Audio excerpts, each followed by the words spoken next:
बातमी सर्वसामान्यांच्या खिशाला कात्री लावणारी। कोथिंबिरीचा दर थेट पेट्रोलपेक्षाही दुप्पट झालेला आहे। 120 रुपये जुडीनं कोथिंबीर विकली जाते आणि आवक असूनही परराज्यातून असलेल्या प्रचंड मागणीमुळे ही दरवाढ झालेली आहे। यामुळे ग्राहकांचं बजेट तर आता पार कोलमडलंय। कोथिंबीरीला 21,000 रुपये शेकडाचा विक्रमी दर मिळालेला आहे।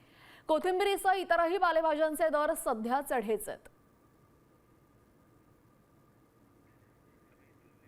आपल्यासोबत आमचे प्रतिनिधी अभिजित सोनाणे जोडले गेलेले आहेत। अभिजित, कधी नव्हे ते कोथिंबीरीला प्रचंड दर मिळालेला आहे, यामागचं नेमकं कारण काय आणि यामुळे शेतकऱ्यांच्या एकूण उत्पन्नामध्ये कितीचा फरक पडलेला आहे?